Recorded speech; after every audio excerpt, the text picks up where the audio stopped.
No. You gonna count us in? We're in. Or We're going. This is it, baby. oh, we're in. We are This live. yeah, All right. and that's why you could see. Here's the thing: you could tell when we were live because there was immediately a technical issue. So, like, generally, whenever there's something that goes wrong, you're like, "Oh, that must have been recorded." Cool. Glad to see that. So, thank you, Morgan, and everybody watching for joining us today. I'm super excited about this, but how are you doing today? I'm doing just great. I have been really stoked for this. I've been really looking into the Coatl's the stat block and how it's presented. You know, there are creatures in this game, and I really think it's a shame that most creatures in this game only get one page to talk about them in the monster manual. Right. And the Coatl is one of those creatures, and you're just thinking, I could read all day about this. Yeah. But it's only giving us the one page. They seem first. I think the first thing that we need to come to a consensus on with this creature. How the hell do you say its name? You're saying Coatl? I'm saying Coatl. Interesting. And I can't say Quetzalcoatl, but I looked up the pronunciation of this before this. Okay. And of course, the Coatl is inspired by South American right mythology, like Aztec, Mayan stuff. Right.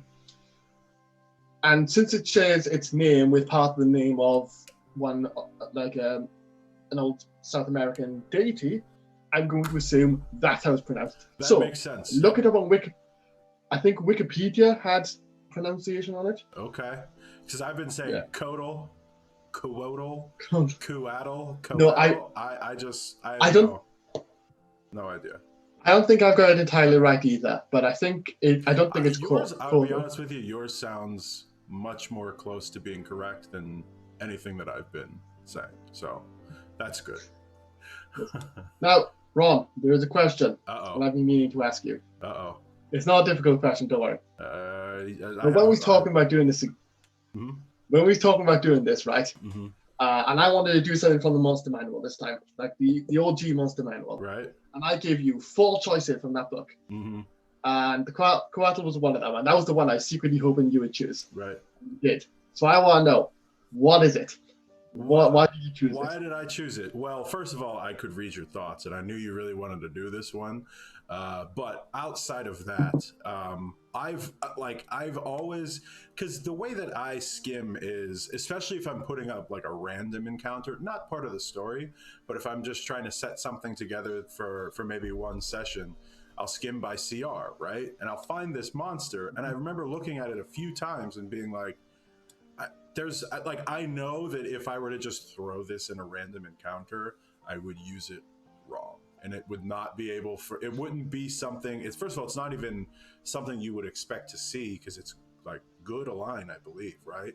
So like, I immediately thought when you threw this Coatl out there, yeah, I want to learn more about that because it seems like I would desperately misuse this thing. So that's one of the main reasons. What do you think? I am perfectly happy to run with that. Yeah, definitely. Because it's, you know, you look at the CR level and you think, okay, but this isn't, I don't think a monster, just even looking at the stat block for the brief time that I did, is a monster that the CR doesn't really matter for it, right? At least that was my impression on it. I am 100% in agreement. Cool. Yeah. Actually, I'm 100% in agreement because as we're about to see, the Coatl has some really powerful abilities, and it's also quite the tank, and it's got some good sneaky skills going on. Mm-hmm. But it is not by itself very dangerous. Right. It's technically a CR4, but it doesn't actually have that much ability to fight a party. That does not mean that this Coatl isn't powerful, though. Right. It is very powerful. Right. I think we might as well just get on and talk about it. Let's jump in. Yeah, let's go. So what do you got from a lore sense for me? Right, I want to break open the monster manual here. Nice. So, the Coatl is a CR4 medium celestial. Now, we talked about CR just a moment ago, but it's very important for one very good reason. Mm-hmm. And that is that CR4 is the strongest kind of celestial you can conjure using the Conjure Celestial spell. So, interesting. A 12th level cleric can conjure a Coatl for an hour. So that's awesome. Now, that is pretty cool. Now, here's the thing. There aren't very many options for the Conjure Celestial spell. The monster manual has 2, that being the Pegasus and the Coatl. Right. The Coatl being much stronger. Mm-hmm. But Mythic Odyssey of Theros does add 2 more in the form of the Winged Bull and the Winged Lion. But they're not very interesting creatures. Right. It's just a creature with wings, right? Yeah, they're again. The Coatl, on the other hand, it has got so much going for it. It is really complicated. So the world describes them as being divine caretakers created a long time ago by forgotten gods who watch over ancient prophecies and sacred sites. And while that is true, I think that very simple description really does them a disservice, because when you look into their abilities and how they best operate, you can understand there's so much depth in that one very simple line there that is incredible. Yeah, I mean, that's something that is, I think, unique about them too. You know. Yeah, I think the prophecy angle is definitely something we'll be revisiting a lot. Right. Yeah, because Coatl, they've got a lot of divination themed abilities. Now, there is also one very important thing about Coatl, especially if you're going to be role playing them, and that is the fact they can't lie. Interesting. Right. Now, that doesn't necessarily mean they have to correct you if you're wrong. Right. Okay. Or that they have to explain themselves if you don't ask. Right. It's as good a time as any to mention that I have in my current campaign, I have a recurring character who is a Coatl. Okay. And for the longest time, the party simply did not know he was a Coatl because they didn't ask him if he was really a Coatl. Right.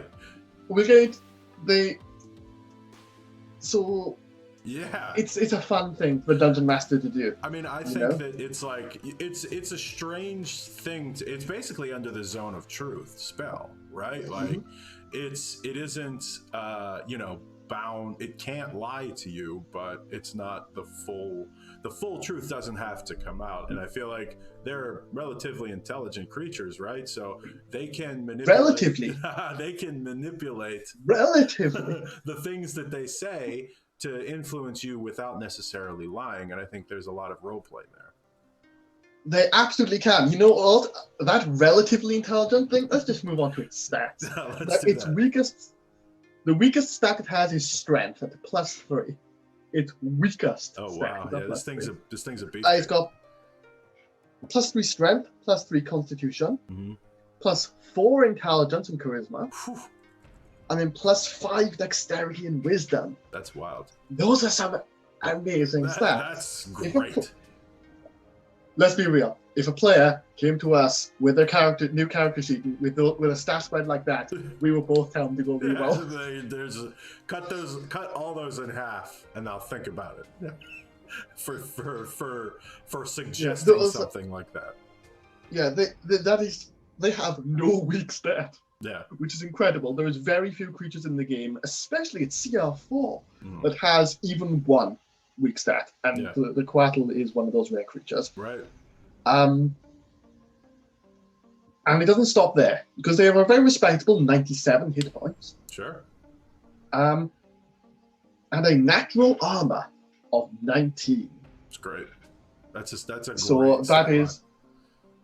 Yes. Now, that natural armor has some additional benefits that we'll get to later. But hell yeah. That is. So these guys are really tanky. There is not one saving throw that it's easy to target. Their lowest saving throw is strength.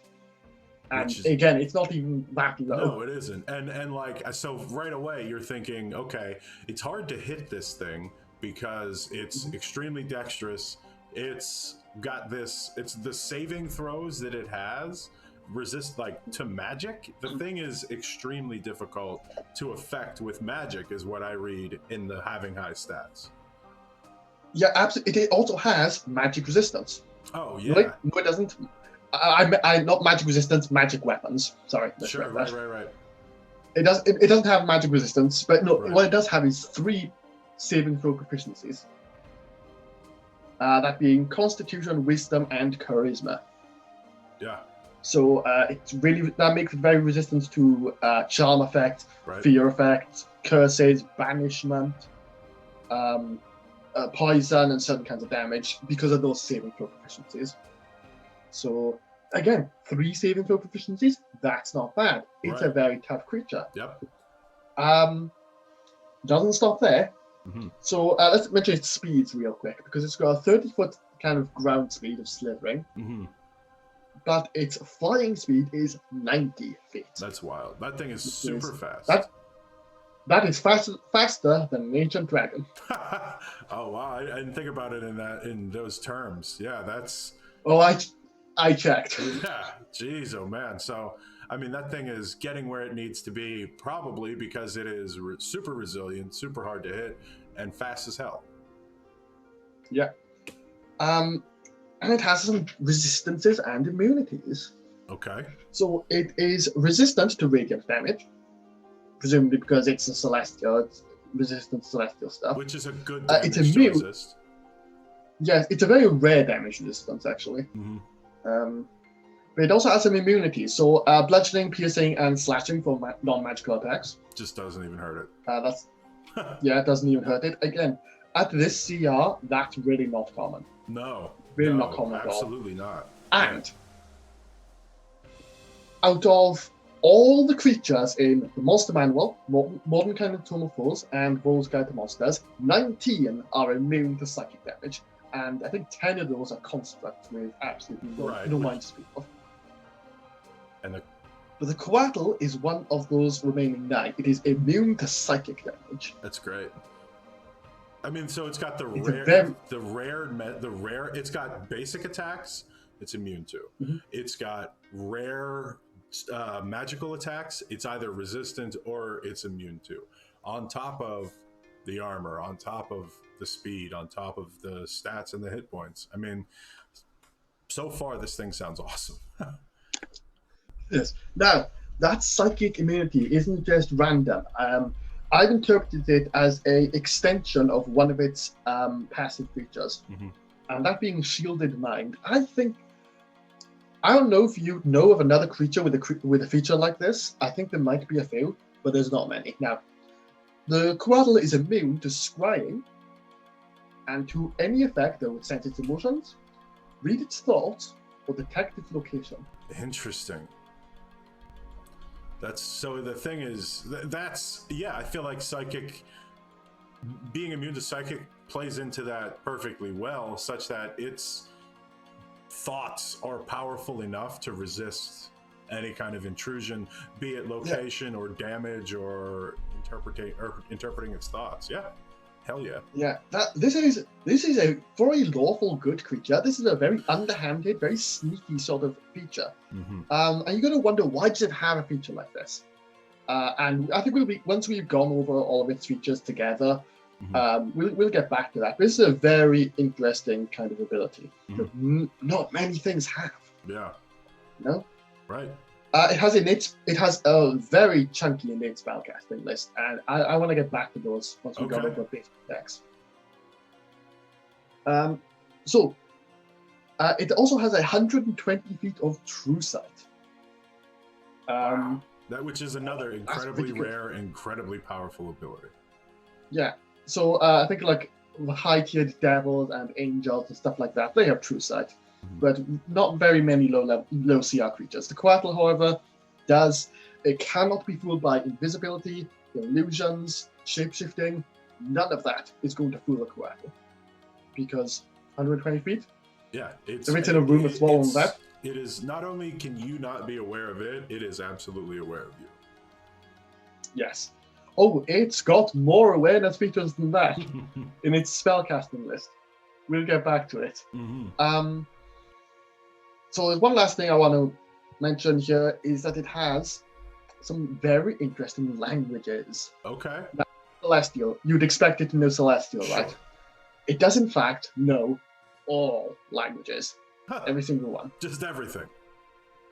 It knows everything. It's listed as all. I'm And sure if that's that- unique.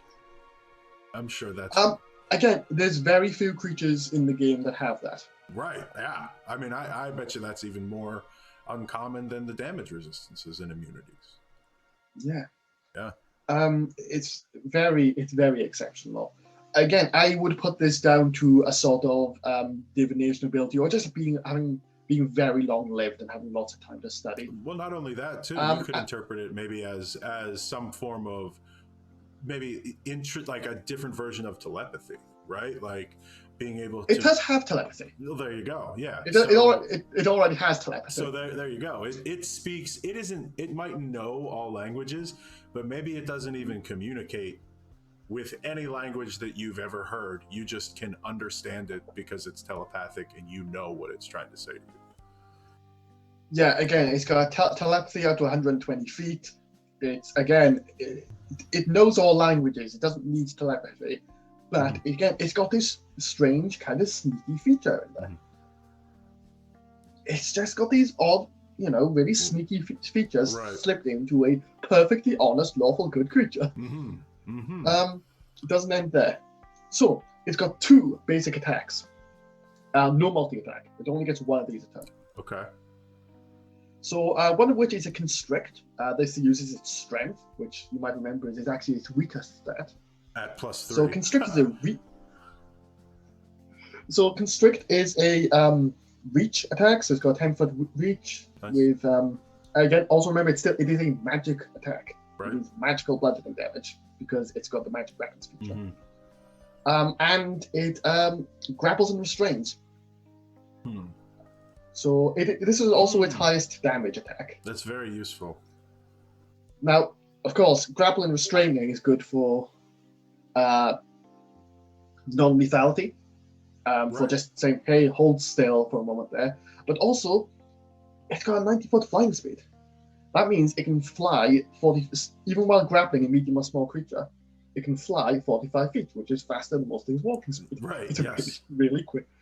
But it can also do this straight upwards. Yep. Going up, see ya. And that's going to be, 46 unavoidable bludgeoning damage from the fall? Yep. If it only does that for 1 assuming turn? you get out. Yeah. Jeez. Again, it is a lawful good creature, so again, it still has the threat of dropping you, which might be, all it needs to do. And if it's protecting like a sacred site, it can grapple, restrain, fly you out, and drop you there.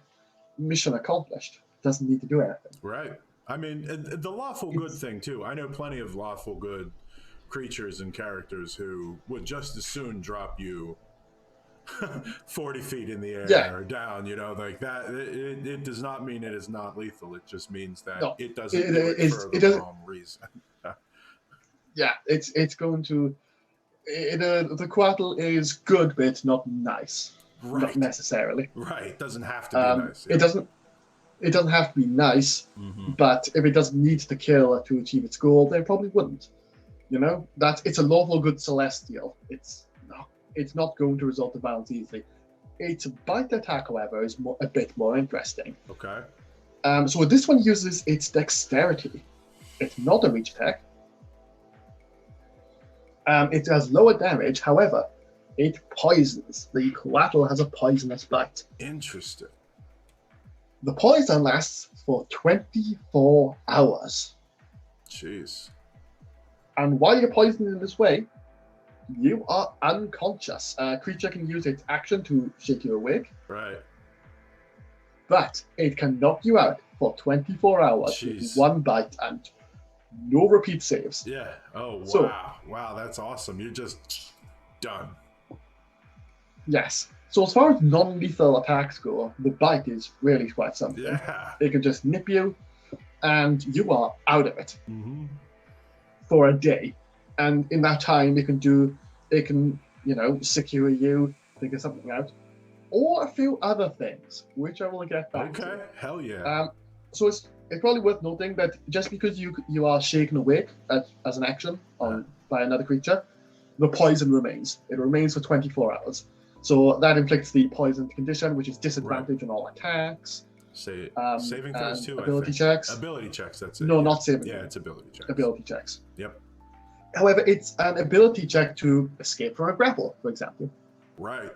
Yep.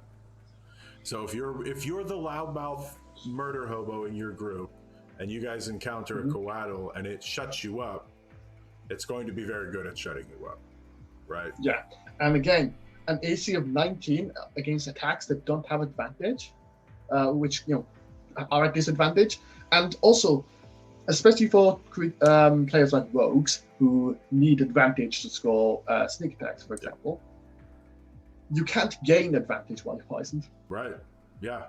Yep. So it's quite a potent bite. Its damage isn't very good. It's 1d6 plus 5. But that's not you don't get one of those a turn. That's not what it's there for. It is a very powerful incapacitation tool. Yep. It's got one more basic action, and that is change shape. So you can change into a humanoid or beast that has got a challenge rating of 4 or less. Okay.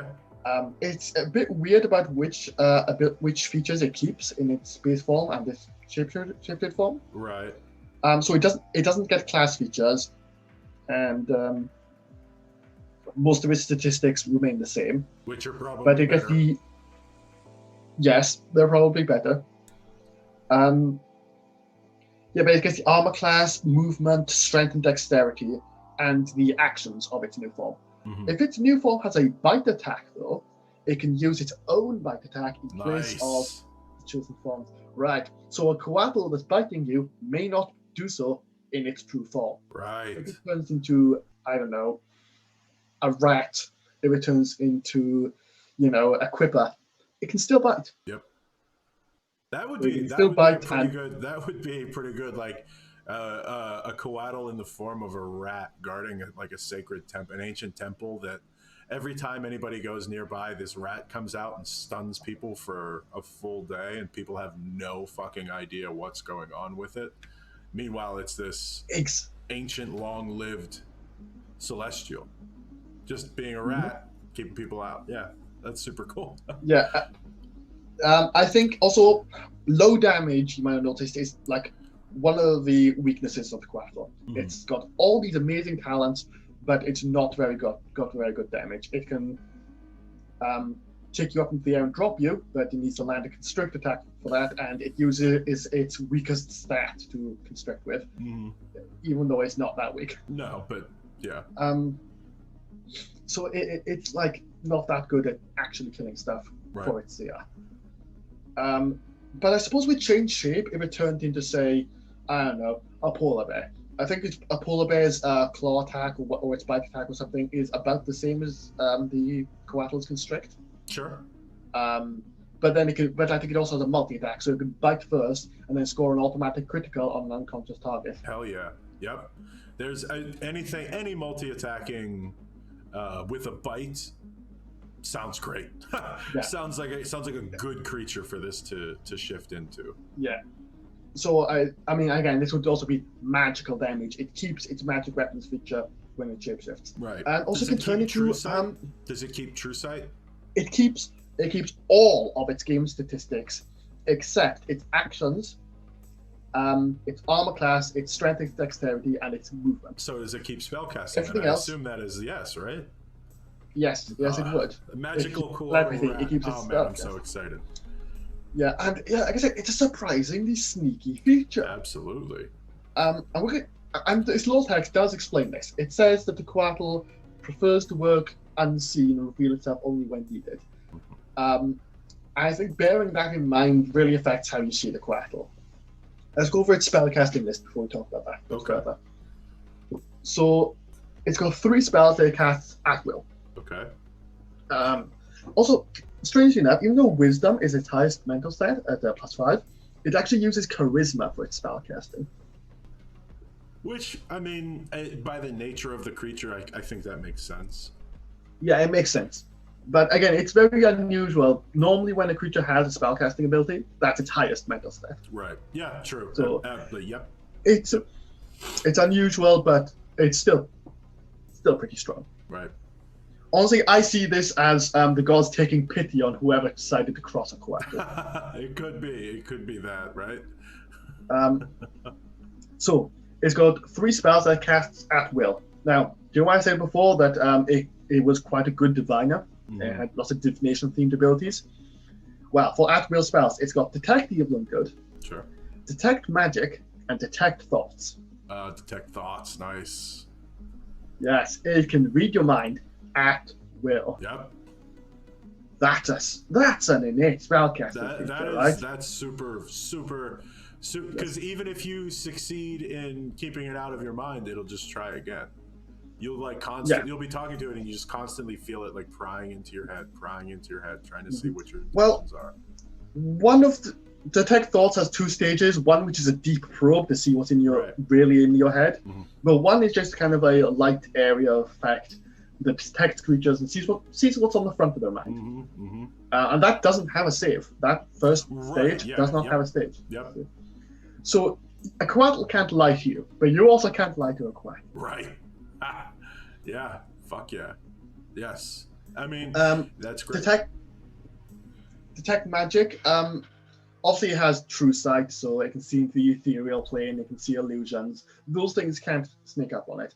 But because magic weapons, one of the things that can hurt it, it has a very good reason to use detect magic to see if the party has magic weapons. In advance, to see if a fight breaks out. Do I actually need to be worried about the fighters and the monks? Right. It'll know in advance because it's a good diviner. And detect evil and good. It's situationally useful. Here's something I find funny. Detect evil and good and detect thoughts cannot detect a Coatl. Right. Yep. No matter what. Nothing. So it's got these good tricks. It's immune to the same things that it itself is good at. Yep. It has 3-a-day spellcasting. Now it has a lot of these, so I divided them up into just themed chunks. Sure. So its least useful spell is create food and water. Now, Coatls themselves can go ages. They're described as going ages without food, water, even air. You can trap a Coatl, it can stay at its post for a ridiculously long time without needing sustenance. Needing nothing, yep. So it can create food, though. This would be presumably to help other people. Like, if it was, I don't know, helping out some starving villagers, it can create food and water. If the party comes to his temple and is trying to be nice and diplomatic and, reason things out, it can create them food. I think create food and water is a bit of a boring spell. It's a missed opportunity, because food is a really good way of setting a scene. Yeah, yes.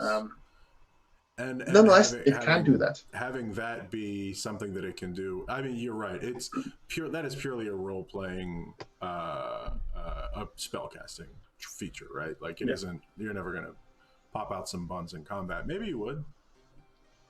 If you're fighting a hungry dog, I don't know. Don't give my players ideas. One of them's me carrying around half a bagel for 3 sessions now. Yeah. So then it's got some combat buffs. So it's got Bless. Again, you can use Bless to buff its own attacks and ability checks.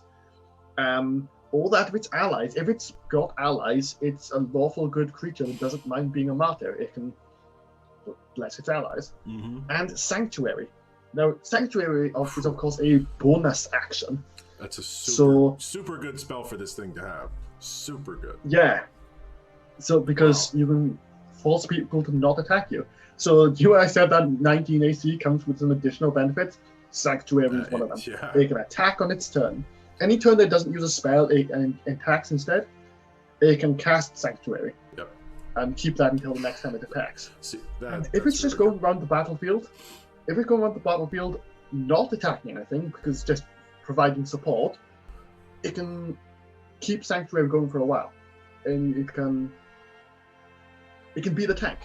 It's a tank, and if it's got allies that aren't so tanky, and it probably does because not that many things are as tanky as a Coatl. Yeah. It can just interpose itself between enemies and itself, and act as the tank for them, and also protect itself. What's the spell Um, save? What's the DC? The DC is 14 because it's a CR4 creature, Right. so the proficiency bonus isn't very high. Yeah. Also, Which still kind of isn't annoys bad. me. It's not bad, but it does kind of annoy me that the Coatl does not have any skill proficiencies. I think Really? that's a real missed. Yeah. Yes. The Coatl I run in my game, he has 2 skill proficiencies, history and religion, because they make sense for a Coatl. Right. It's been around forever. Why wouldn't it know that? Yeah. Yeah. Yeah, I mean, of course, in your games, Coatls could have proficiency in Arcana, Medicine, Religion, Survival, all sorts of things, you know? Depending on where it is, yeah. Yeah. So in addition to that, it's got Cure Wounds, Lesser Restoration, and Protection from Poison as kind of healing support spells, you know? So if its enemies are using poison, it can heal them, you know? If your enemies are using like frightening effects, whatever, deal with it. Cure Wounds, always dependable. Yep. Now, Lesser Restoration and Protection from Poison also have an additional use for the Coatl. And that's for using on its own poison. Interesting. Now, of course, its poison lasts for 24 hours. Right. But it's a lawful good creature that probably wants to resolve things peacefully, if it can. Right. And one of the ways it might do this is saying, hey, look, now we've all calmed down, I can use my magic to heal you. That's a good diplomatic gesture. It's got 18 charisma. It's going to be a fairly good diplomat. Yeah. Yeah, and seeing it knock your friend unconscious that you can't do anything about, you might be also prone to negotiate with this thing if it's trying to talk to you. Yeah. Yes. Absolutely. It's it can negotiate with an unconscious person. I'll get to that very, very soon. Okay. But again, it can use this as a diplomatic gesture or a gesture of goodwill against someone that's already poisoned. Saying, hey, look, save your healing. I can deal with this for you. That is a good way of patching over any disagreements, right? Right, yep. And also, you know, if it's a conjured creature by the players, it's support in that way. Its last 3-a-day spell is Shield. Whew. Like it needs that, right? Jeez. Like it needs that. Whew. It can do that 3 times a day. Goodness me. Yep. So yeah, Coatl, massive tank. If it's fighting alone, it can concentrate all of its shield reaction, its bonus action, its action, all on healing and buffing itself. Yep. Making itself really hard to kill. And that's just the innate spellcasting too. Like that isn't. That's great. Right. It's got more spells than that. So once a day, it can cast one of the 3 following spells. Well, it can cast them 1 each, actually. Okay. And these you can think of as like big favors that you would petition a Coatl for. If you were adventuring to find something or to find someone, then these are big favors you could ask from the Coatl once you find it. But they also have their own uses. And those are Dream, Greater Restoration, and Scrying. Now, Dream is one of my favorite spells as a dungeon master. That is a crazy spell. In the entire game. But when you combine Dream with Scrying, this gives the Coatl incredible reach. Yeah. Because those spells can conceivably target anyone on the same plane of existence as you. Yep. Anyone, anywhere. And when you've got them both, what you have is a creature that has such amazing potential to retrieve information from far-off locations and relay information to far-off locations. It can, you know, if it's looking for a group of adventurers to do something, or if it already sent them to do something, it can use scrying to keep an eye on them. Yeah. If someone is coming into its protected domain, it can use scrying to check out intruders to see, oh, are they malicious or did they just make some kind of mistake? And then that would inform its response. It can, if it, you know, wants to talk to an adventurer in some far-off location, because, you know, oh, I have a great prophecy that pertains to you, for example, it can send them a dream message and say, hey, come to my secret temple hideout. This is where I've got something important for you. Alternatively, if something is going to protected terrain and camping, it can appear in their domain and say in their dream and say, "Hey, you need to turn back. Yeah. This is your warning." And if they say no, they can use dream to, Mess psychic with them. damage and go long rest. Yeah, mess with them. Whew. Absolutely. And it's also immune to all of these spells too. So if there was another Coatl somewhere, they couldn't really mess with each other, No. Or if the players thought, I'm going to turn the Coatl's own tactics back against them. Right. No, you can't. No, you're not. You can't. Yep. So Dream and Scrying, I think, especially as a combo, are very powerful and really says a lot about how the Coatl operates. Because you can think of the Coatl giving all its different features, all its surprisingly sneaky abilities, its ways of getting information from the world around it through true sight, through its spells, its ways of sneaking around using change shape, its ways of interacting with people with dreams, using telepathy and languages. It has all this, and I think you can very easily think of the Coatl as a celestial spy master. Hell yeah. It's going to protect its domain in secret and very secretly exert its influence on the world around it. You wouldn't even know that it exists. I mean, the shape-shifting aspect of it as well. You wouldn't know what it was doing, how it was doing it.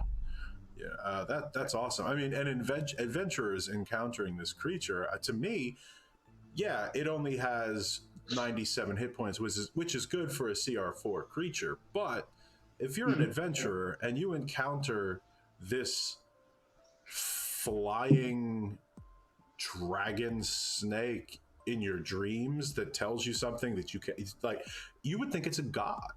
You would think that it's you would think that there's so much power to this creature that, outside of the kind of lackluster offensive attacks, if you didn't know about that and you didn't know it only had 97 hit points, you encounter this thing and you're like, this is something incredibly powerful. It's a very inspiring creature. Not only does it have some beautiful artwork that really sells the majesty of this kind of thing. I remember when I was describing this creature to my players, I used gemstones as an allegory for the different colors on its scales. It has this great majesty to it. And of course, it's charisma. It's very charismatic. It's very wise. And I want to talk about that in a bit, about the kind of things that a Coatl with a following of other people might do. Right. But I want to point out something else about Dream, actually. Okay. Its poison knocks you out, right? Yeah. Yep. So it can cast Dream on someone that's knocked out. Yep. Saying, hey, I've knocked you out. We need to talk. You're like, all right, fine. And you know what? Yeah, you need to cool off, mate, okay? And it can talk from a position of strength with absolutely no threat to itself. Yeah. Because saying, well, this is your dream. It could even be a way, you're looking at the spy master angle, right? Like, that could be maybe the way that it communicates with the agents that it has, where the agents, like part of some kind of ritual or part of something, believe this thing to actually be a deity or whatever the case might be. They allow themselves to be bitten so that they can communicate in their dreams with no one hearing them. That's really cool. I could very easily see that. Right. If if the players came across this kind of isolated community saying, hey, look, if you want to talk to our leader, you need to let this snake here bite you. It's fine, we've all done it, but it's part of the ritual. And again, just communicating over very long distances. Yeah. And again, in its dream, it can say, hey, look, I can cure you and wake you up, but we need to come to an agreement first. Right. Now, the other thing about Dream and Scrying is that they could be made more powerful if you steal personal items and body parts from the target. Right. So this is another thing a Coatl could do. Using its shapeshifting, it could sneak into your camp and make off with a bit of your hair or something. or while it's knocked you out, it could take something from you, and then just simply not mention it afterwards, just so we can keep a better eye on you in the future. Or an offering to the Coatl that it requires, and then Right. Mm-hmm. Right. No, that, you're absolutely right. That's a great idea. Yes. That's one of the things I like about Dream and Scrying as spells, is that when you're using them against the players, it can seem unfair, but because there's that hook, right, that they want to take something from you, right, before they try using it on you, it sets it up. It gives the players a chance to, fight back, right, to see the string, so to speak. And again, it's one of those ways you might very subtly interact with a Coatl without knowing it. Right. You may have a strange dream, or yep.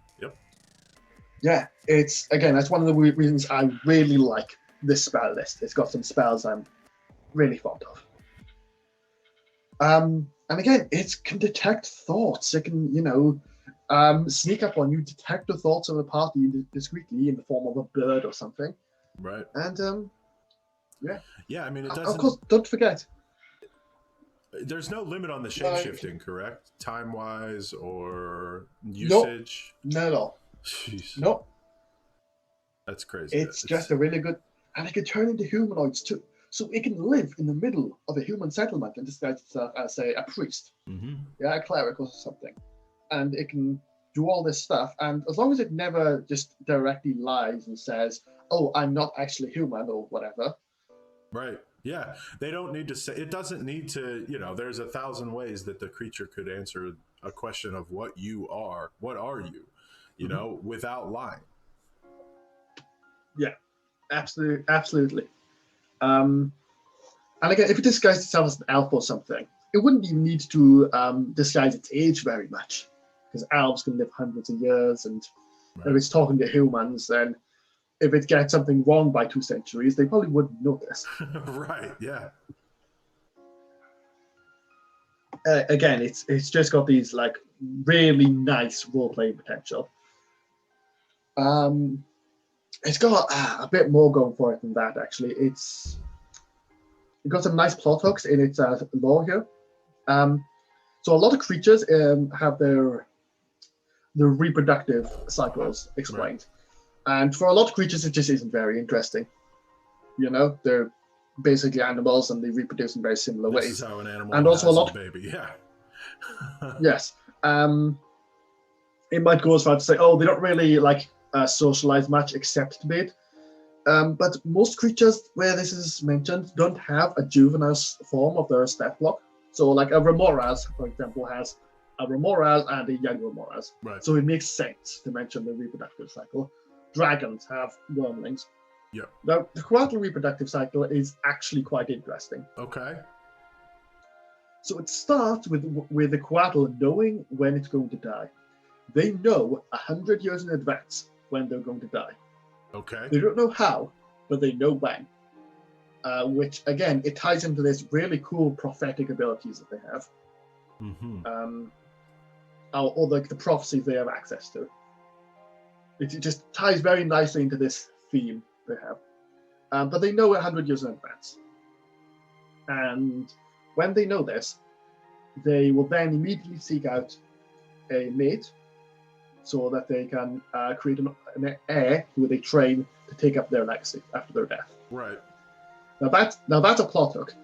A Coatl can tell adventurers, "Hey, I've got a post I cannot abandon here, but I need someone to pick up my mantle, so to speak. Right. I need you to go out and seek this other Coatl I've heard about or I've scryed upon." Right. Well, not scryed upon, because you can't. Of course, you can't. It would probably be a hard time finding a mate. It would probably be pretty hard. Actually, no, I hadn't even thought about that. Yeah, you're right. A Coatl would be like, right, so I've tried using my magic, but it just doesn't work on my kind, so I need you to go out there and do the investigating for me. So when the Coatls finally meet, they have some very PG reproduction.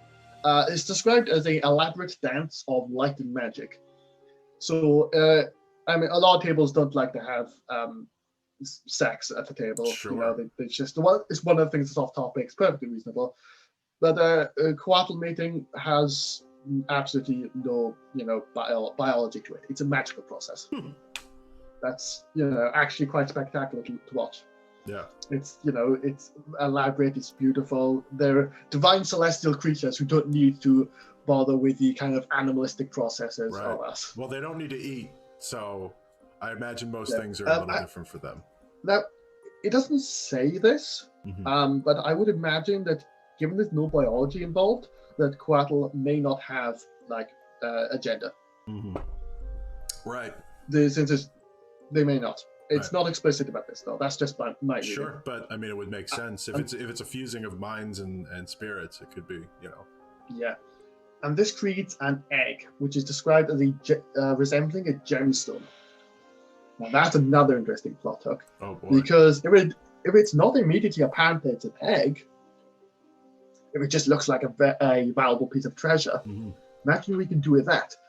Imagine if the players break into a tomb lost to time, and they find this amazing gemstone within, and once they get that, and they go to sleep the following night, and one of them gets a vision saying that gem you found, it is of incredible value to me, and it is worth so much more than anything you could possibly sell it for.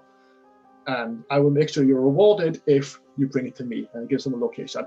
That's a quest hook. Boom. Yep. Yeah. You can scry on the eggs. I bet you can scry on the eggs. Well, it doesn't say you can't, so yeah.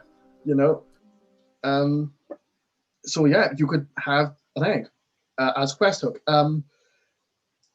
You could have it stolen by some big bad evil guy, and it's the classic thing. Oh, he's stolen this magical gem that was, in the royal treasury or something, gifted to him by some old sage or advisor who nobody really seems to know much about, for safekeeping. But it says it has immense power in some very non-specific way. Right. And that's because it's an egg. It's a Coatl egg, secretly, and then that's the twist. That's a great. Yeah, that's great. Or you could have it in have it hatch maybe in town at a gem cutter shop. Have it just one day one of the gems in his shop just cracks open and there's a friggin' hey, I've come across this creature and I have no idea what it is. You're absolutely right. Yeah, these are some great plot hooks. It comes from something so simple as it's eggs. Yep. And like I said, most creatures don't have interesting reproductive cycles, but the Coatl really does, and it has a lot of plot hooks ingrained into that. Now, as we mentioned before, this is a very inspiring creature that has a lot of wisdom to share. Yeah. And the monster manual makes it seem like they live in very isolated places. Now, that may be true, but what if a Coatl has already fulfilled its divine mission? Right. It could do anything. Maybe its divine mission does keep it somewhere heavily populated. Maybe it lives in a remote temple, but that temple is frequently visited by pilgrims. In my setting, that is exactly what happened. It's a temple that is in the middle of a forest, but it's heavily trafficked by pilgrims. So there is a Coatl living there, and they can be very discreet about where they live. Right. They can live around other people. A Coatl that's completed its purpose can just go wandering. It can go see the world. It can go help people. And you would think too that it would probably be a pretty popular creature in a city. Like if it was there, maybe there's something under the town that's thousands of years old that it's been guarding here, but there's just, maybe the guy that works at the butcher shop is just a really nice guy, and it turns out to be a Coatl, guarding the entrance to this temple that the city was built on top of, right? There's so much there. Yeah, it can use its disguise ability, its divination abilities, to live amongst people discreetly. And again, there's some great plot hooks inherent to that. In my campaign, he helps out the local Coatl helps out the poor and the privileged second-class citizen kobold population in near city, which basically means that he can have the city's thieves guild do whatever he wants. Right. Which enhances the amount of information he can have. Everyone knows there's a Coatl living in the temple in the forest. Right. But they don't know that this weird elf guy that hangs around there sometimes is the same person. Right. They have these things going on, you know. They say, "Oh, well, this is just that random priest who helps people take their paladin oath." It's a Coatl. Yeah. Oh man. And a Coatl can use these methods to have people underestimate them, to hide their real purpose, and their purposes can be really interesting. Now, protecting a sacred site is like, let's be real here, it's typically not the most interesting. Right. I mean, there's lots of potential. I mean, protecting a planar portal is a common one. Protecting like a holy site where there's some sacred artifact kept. It's all standard stuff.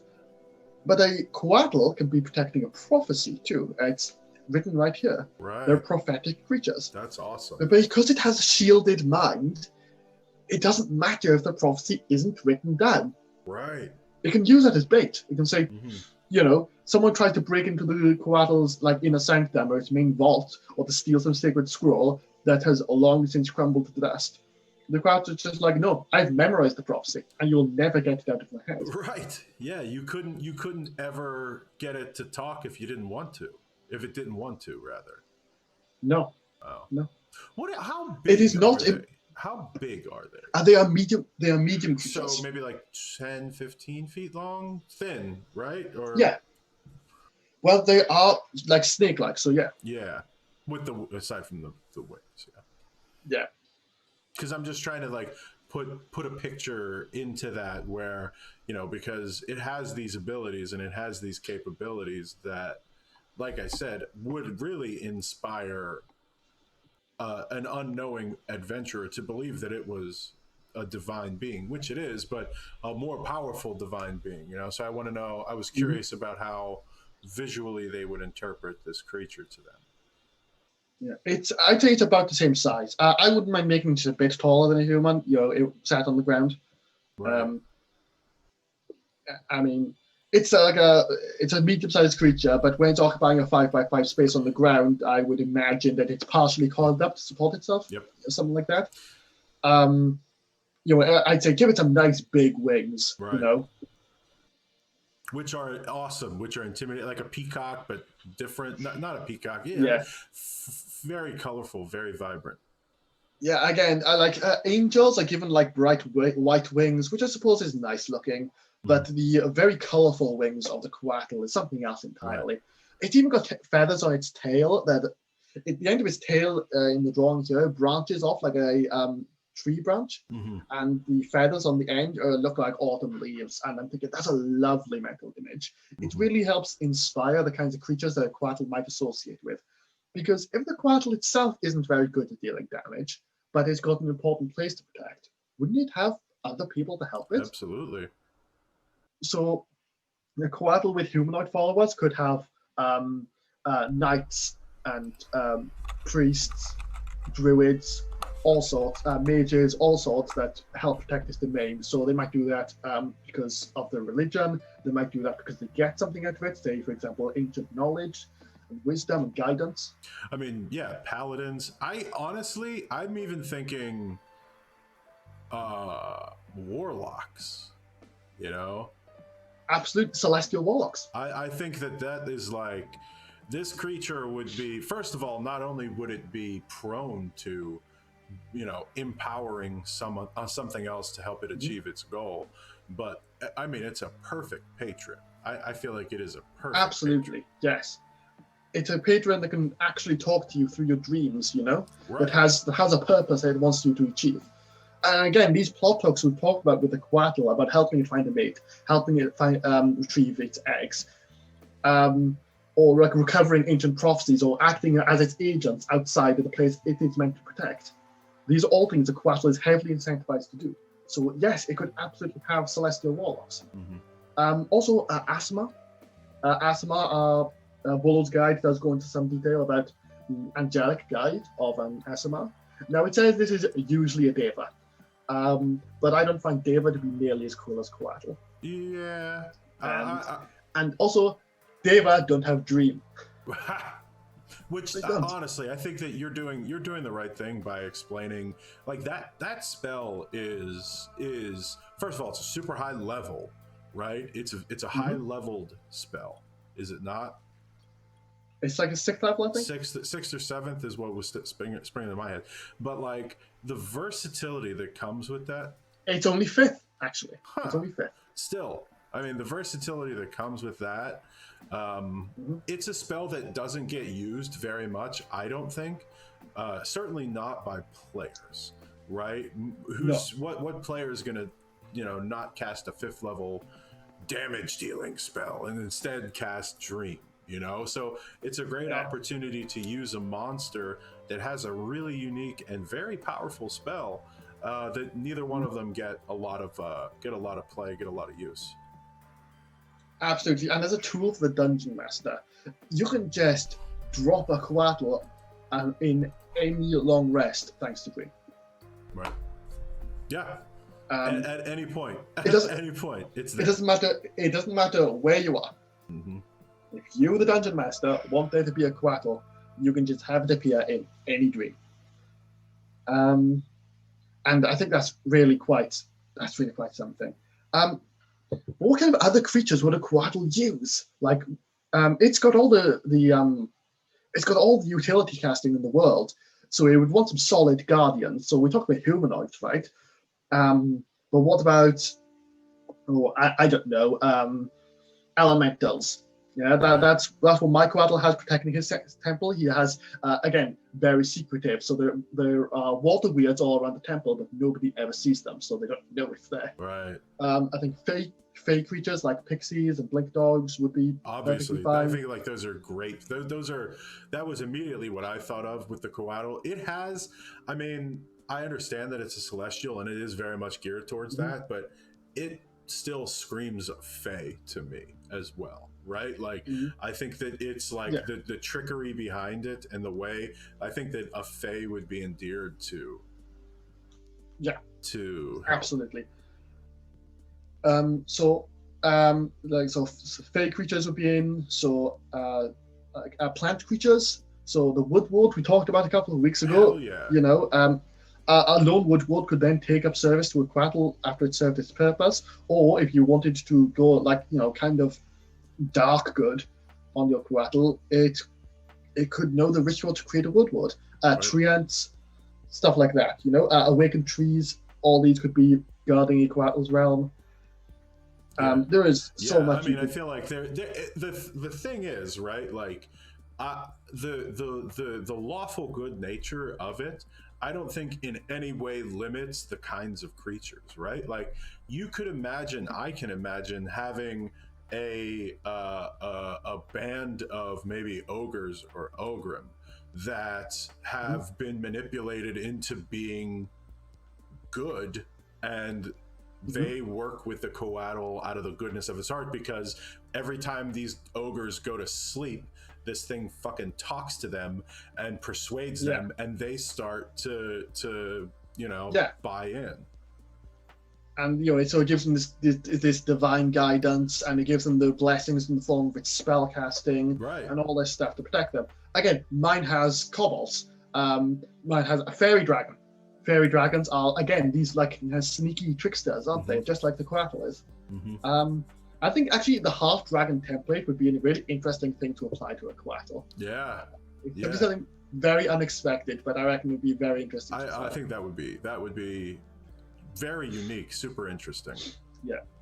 And then also you could try construct type creatures. So like animated objects like a flying wagon, whatever. Even undead. So again, it has this kind of very South American inspiration behind it. And of course, these cultures that inspired the Coatl also practice mummification. Right. That's cool. Sometimes accidentally, sometimes on purpose. So again, you could have good aligned mummies in the place where the Coatl protects. And then there's the Eidolon from Mordenkainen's Home that, could be doing the same kind of thing.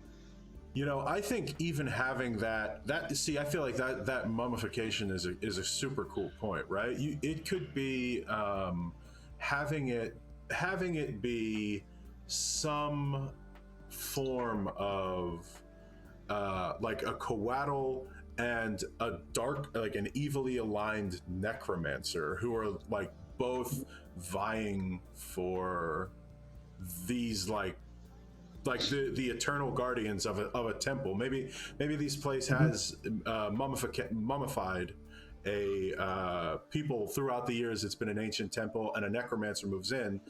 So a Coatl would be attempting to stop that. Yeah, it would enlist your party, and yeah, I mean, I think that's another interesting hook. Absolutely, yeah. And again, because they make these such great spy masters, they can be working things from behind the scenes. You know, Right. They can be protecting their temple in secret.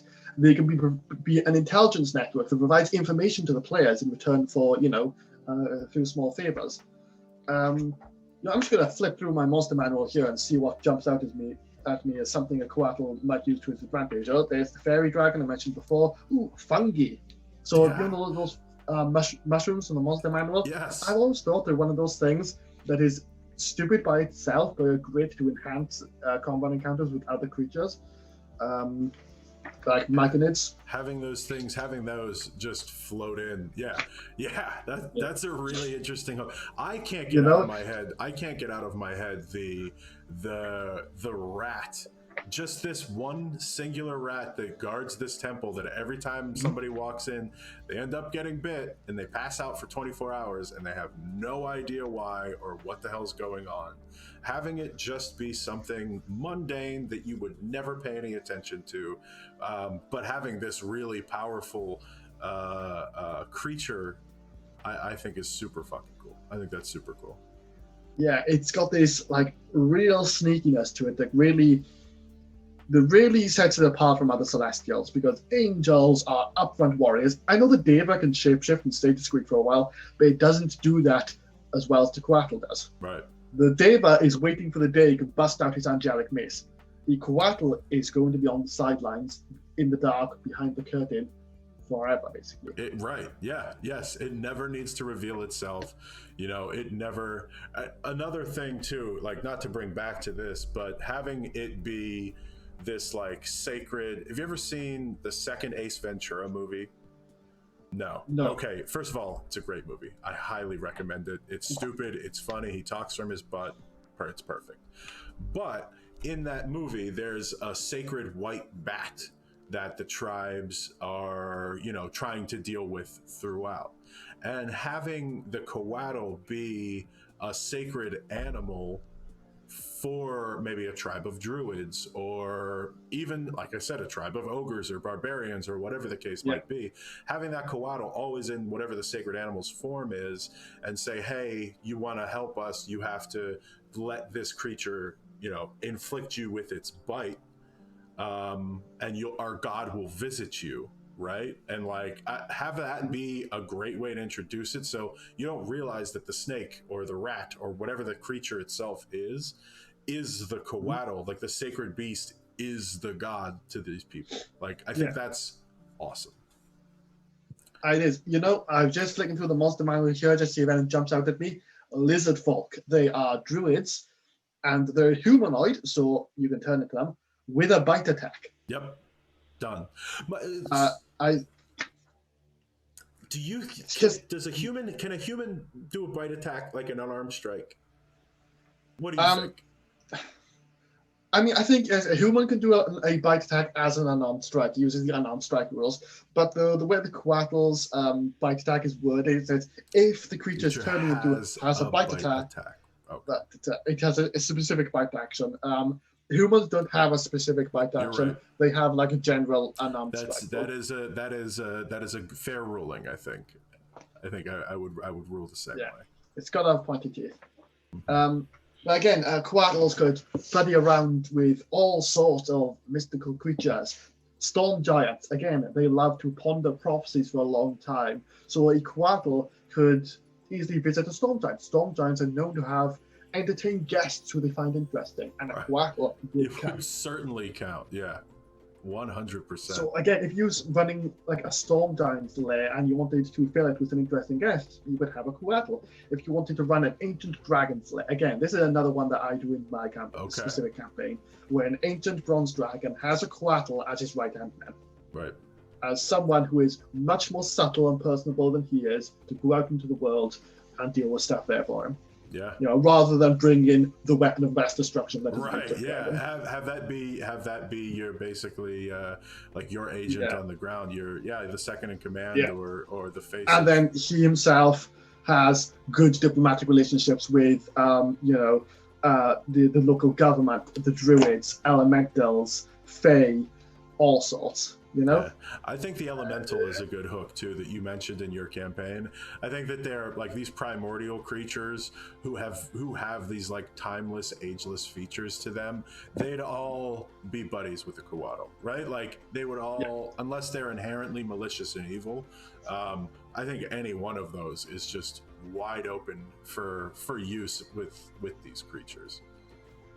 Absolutely, and there's such this kind of high fantasy epic creature that they lend themselves well to games that include these other very epic creatures like giants, ancient dragons, as like kind of your like your low level inn that opens you up to this massive world of all these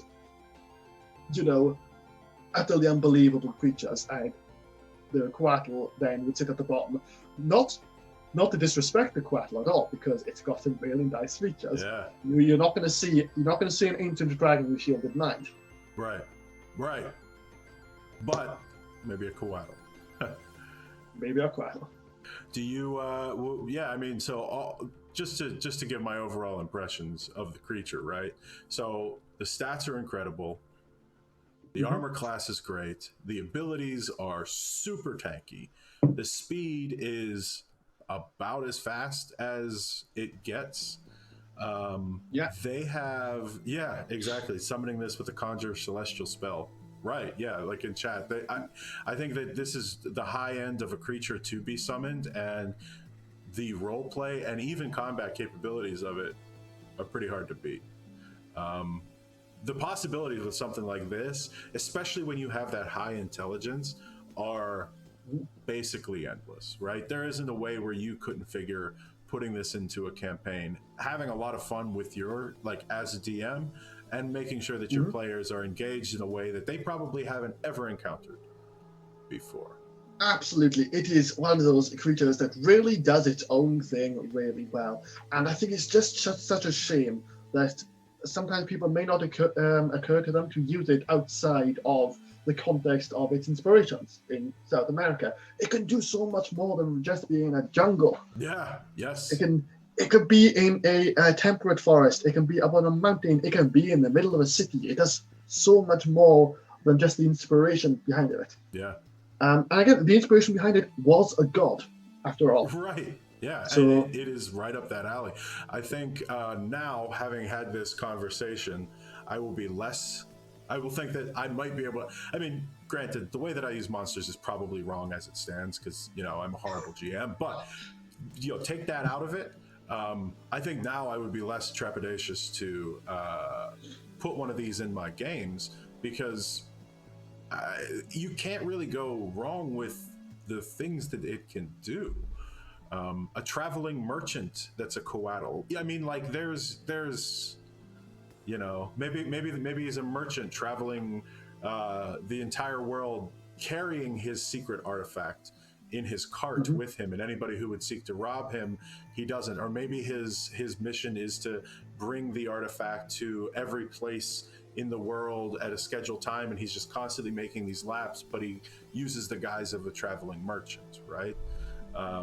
There's nothing you can't do. Well, sorry, I just keep coming up with random things. No, that's just it, though. That is exactly what the Coatl can do. I'm not surprised you keep coming up with these incredible scenarios, because it's just a very inspiring creature. Yeah. And it's such a great tool for GMs that, I would really encourage GMs to try and use them. It doesn't matter if you use it just wrong, because even if you just use it for a combat encounter for some reason, that's not all it can do, but as part of a combat encounter with other creatures, it can be a very interesting wrinkle, because kind of support caster creatures aren't very common. Yeah. I mean, your murder hobo characters encounter this like band of paladins backed up by a Coatl. I mean, that's a very, very difficult thing for anything to deal with, right? So yeah, Morgan, you have anything else you want to throw out there? I feel like we've run a little long. It's a big monster, Nah. so it makes sense. But Yeah, it's got a lot of weird, intricate features in its stat block, a lot that really need to be picked at. So I'm not surprised this took long. yeah, well, No, I think I've covered just about all the main stuff I'd like to. yeah, what a great conversation. Again, I really appreciate the time that you take. Everybody watching, thanks. This will be up on YouTube very soon, and 2 weeks we'll do it again. Yeah, why not? Why not? Keep it rolling. Keep it rolling. Right on. If you want to hang out for a second after I end the stream, we'll do a quick wrap up. All right. But for everybody Yeah, sure. watching, thank you so much. We'll be back later.